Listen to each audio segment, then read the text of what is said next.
Today I was thinking about pitfalls of neuroplasticity. So it is a bit of counter thinking. Neuroplasticity in humans is glorified out of proportion. And I see it as a problem actually. Why? If you have been to jungle quite a lot, you will understand what I'm talking about. Most people who write all these things, they have, they have rarely been to jungle for a long, long time. The animals, other than humans, they have uh, less amount of neuroplasticity, and their brain is large proportion of their brain is hardwired, pre-programmed to do certain tasks for their survival. So when it comes to the survival instinct, nobody can beat. The humans are actually in the last in the ladder. If you are left in the jungle, not in the urban areas where you're well protected, you have money and house to the shelter and food and everything. But animals, they know what is important and what is not. I mean, nobody teaches them when they come to life. Have you seen animals being taught by their parents how to where to do go for potty, where to urinate, and where to find food, and how to walk, and how to communicate, how to recreate and everything. I mean, if you look at the even dogs, they know where to urinate. I mean, if you may sound it may sound to you quite random, but every task of their life is linked to the evolution of survival of their species. Even if they that where animals urinate, it is linked it linked to some task actually. They want rarely they do it to things randomly. um, they, they give calls at certain time, in certain frequency, and in certain season they fly in certain seasons, they forage for certain food. Everything is and everything is hardwired. I mean, it's not out of neuroplasticity. And they can sense the weather much faster. They can plan in advance in the event of natural calamity. We have seen these things. uh, so in fact, their survival is much better than humans with the ability to write our brain. So, in contrast, when humans are born, so we are so fragile since till at least at the age of 10. We can't even get up from the bed. I mean, our spine is soft, our head is soft, and we can't even you know protect nothing. I mean, we can't eat. We will be doing. There was an experiment which was done actually by scientists, that they left the human. I mean, it was not an experiment. It was um, it was there was a kid which was confined to a cell, a tiny cell, and uh, kid did not get any chance to communicate with the outer world. So that the person did not develop fully. The brain did not mature. So now it comes to the let's discuss about the pitfalls of the neuroplasticity. Now, neuroplasticity is like, you are left some large part of the brain with a blank slate. So you can shape the brain. Actually, you can shape the brain, you can put new thoughts. That's where the problem starts. Now, when kid is born, who is shaping the brain, who is programming, who is conditioning? That matters a lot. That is the biggest problem. The schools, the teacher, the parents actually. And now comes the cognitive biases. We know that through the evolution, humans have almost more than probably uh, uh, more than, I mean, 60, 70 cognitive biases which are well defined, documented. And then people who are raising us, the parents and relatives, teachers,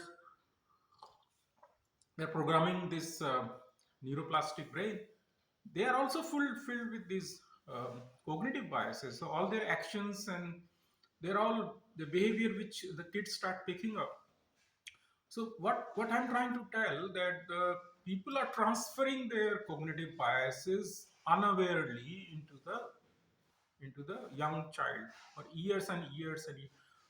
And it happens by chance that maybe out of, I mean, it's there in Bhagavad Gita that only a very small proportion, very very tiny proportion will be in the yoga, sthit in yoga actually, right? You know what Bhagavad Gita, Lord Krishna means to say that it will be rare that some people uh, will be will be coming out of those cognitive biases actually, very very very rare. And rest of the people, they just live their life uh, without knowing, without realizing, without self-realization, without, when I say self-realization, basically I'm still confined to the lower planes, not the spiritual planes. I'm trying to understand the Bhagavad Gita from the lower plane, not from the spiritual aspects actually, because that is also very useful. Uh, so most of the people who have responsibility towards programming the brain of a young child, uh, they don't realize, the society does not realize actually the responsibilities which they have, large responsibilities. First they should uh, first they should clean up their own brain. I mean, they should get rid of those cognitive biases. They should realize, they should I mean, it's not easy. I mean, it's so that they don't program those things uh, in the kid. I'm not saying that all cognitive biases are bad. They're there for some reasons. I'm not saying that they're there out of evolution, so they have some utility. But their utility is that certain it's there in certain conditions. Some cognitive biases in our brain, they have lived past their utility. They have met the expiry date. They don't they don't need to be there actually. So, so how do we? I mean, how do we know? It should be part of the education of the parents actually. And then earlier it was part of the education through the Bhagavad texts like Bhagavad Gita, Bhagavatam, and the Ashtavakra Gita and the Upanishads. Rishis basically transferred this knowledge already through stories, fables, and all kinds of things. But people, the last, if you see, last 100 year, they were culturally, dissociated with their ancient cultures, because elders they realized without even modern science that there are biases, and that it was all coded into Upanishads and Vedas and everything. That's why Vedas are called knowledge. I mean, there are no, I mean, everything is there actually. But how many people? So out of this communist influence, I'm sorry to say, they were completely detached. Like you see, Tibet, Tibetan Buddhism. There was a lot of interest. But China, they just destroyed all the knowledge. They burned the books. Uh, that's the best part. The conditioning, is to burn the books. Even Islam did. Islam hated the libraries actually, except only one book. They just burned the libraries, uh, just because to put the wrong ideas into other cultures actually. So they just inhibited the brain, and then so that's also another part actually. um, so we are blessed to be born in this most ancient culture where question answer rishis actually transferred us a brilliant knowledge actually. And Sanatana Dharma is out of it's evolutionary. I mean, it cannot be, it's basically intuitive. It's inherent in our universe. It follows the laws of universe. It does not follow certain one book or something. So it evolved actually. It's out of paganism. Um, the Sanatana Dharma actually follows closely the laws of physics, laws of universe. That's how it evolved out, learning from the nature. And so this is the only surviving place. And if you just stop these learning processes from the scriptures, you're denying those abilities to the kid, that we can get rid of our cognitive biases. And So that is not useful for the kid. And somebody asked me long back that why do we need to teach animals don't need art of living. I mean, why humans need art of living? And I don't need, I mean, somebody no, I don't need art of living, something. That time I was probably telling somebody, trying to convince to read some books. um, so the answer is there, that you are left with a uh, you know large part of a brain is has ability for neuroplasticity. So somebody will be programming your brain from the childhood. Who programs? You are a kid. You have no control over who puts thoughts into your brain. You can be a terrorist later on, or you can be a scientist, or all kinds of things. You can be a good human being, or you can be putting suicide belts and blowing yourself up, or all kinds of things actually. Um, that's where the problem starts actually. So in animal world, it does not happen. Animal world, have you seen that people shout some religious slogan and put the suicide belt and blowing up planes or something like that? No, they are, because they don't have neuroplasticity. They are doing their hardware to do their daily activities. They hunt for the food, and they just when they are in danger, they fight the other animals for their survival only. And obviously, so then they uh, procreate, and then they die actually. Whenever death comes, actually they don't try to prolong their age or something. We try to prolong our age. We try to see um, how can we immortal through some biochemistry, all kinds of things, because we have this uh, neuroplasticity. Otherwise, if we don't have too much of this neuroplasticity, then we will just die whenever the death comes. We will not even so it's not always that humans have this superpower, and it's all good and we have done good for our no, even ants were there billions of years ago, and ants are still there. So, what the great deal they humans have done? They have, okay, they have tried to understand the nature. Then what? I always ask this: then what? What have you done? Nothing. You are making lives of other animals miserable. Actually, by unnecessarily troubling them, and all kinds of things.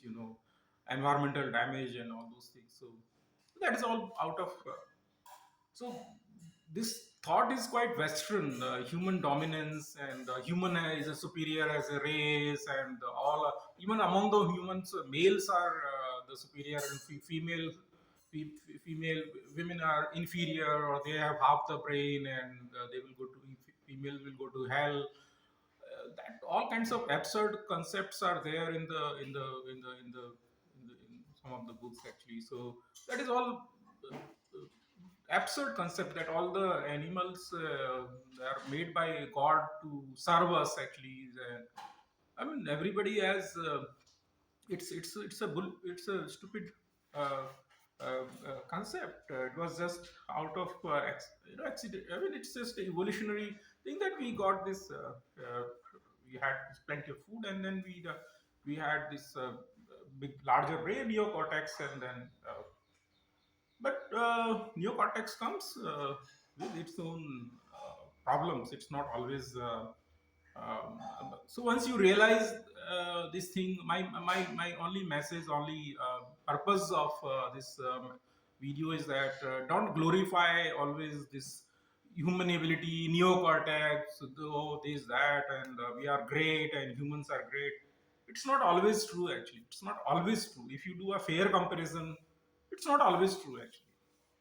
It's true only when you have the right. This tool has double edges. It's a double edged sword actually. uh, how you use it, and how do you use it will depend upon how it was programmed in early 15, 20 years of your life. And that is probably not in your hand. I mean, there are genetic aspects that is not in your hand. There are epigenetic aspects, uh, those aspects are not in your hand. So large part of life you have already lived, actually almost 20 to 25.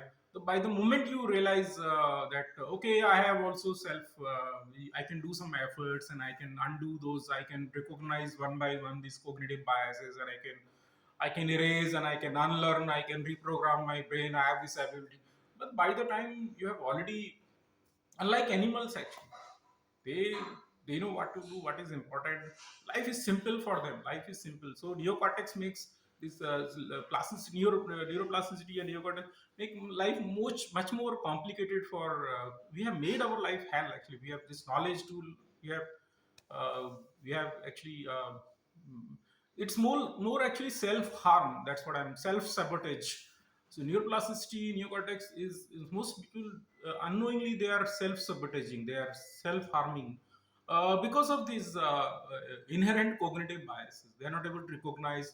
And in spirituality, in Sanatana Dharma, it is called self realization. Actually, all of you know that what Upanishads and Vedas are all trying to talk to. The rishis actually already told us importance of our self-realization, atma gyan, and atma sakshatkar, right? So aham brahmasmi and all kinds of things, thoughts which are there. So that's why emphasis is in Sanatana Dharma is on realizing self, right? Realizing, ourself, managing our own thoughts and actions. Actually, that's the core. Actually, not like some trying to invade somebody, and that is out of nonsense, which is there actually. So I hope you will take this rationally. The power of power and pitfalls of this programmable ability of our brain, which is left to us, uh, malleable and softness of our brain. Um, so and then you will act accordingly, and then in fact, one last thought I would like to tell you that is a lot of these governments have realized that okay, we can do some. I mean, politicians, in some countries, not in some countries, like you see in Canada the wokeism and other things. So they try to, from school days they try to put all kinds of uh, propagandas in their brain, the wokeism and other things. So they know that I don't know, some social scientists, they're crazy actually. So uh, so they try to put wrong programming into the brain from the school days, uh, and new things start coming actually. New you know it's like fad diets actually. They will say, oh, this is good, this is good. Okay, something has lasted. It's not that complicated actually. Something has lasted, it's there already in the uh, in Upanishads actually, which has tested the time actually, which actually I am favorable to, because that tells you to get rid of these biases. It does not tell you uh, this is this is these are 10 commandment only, and no.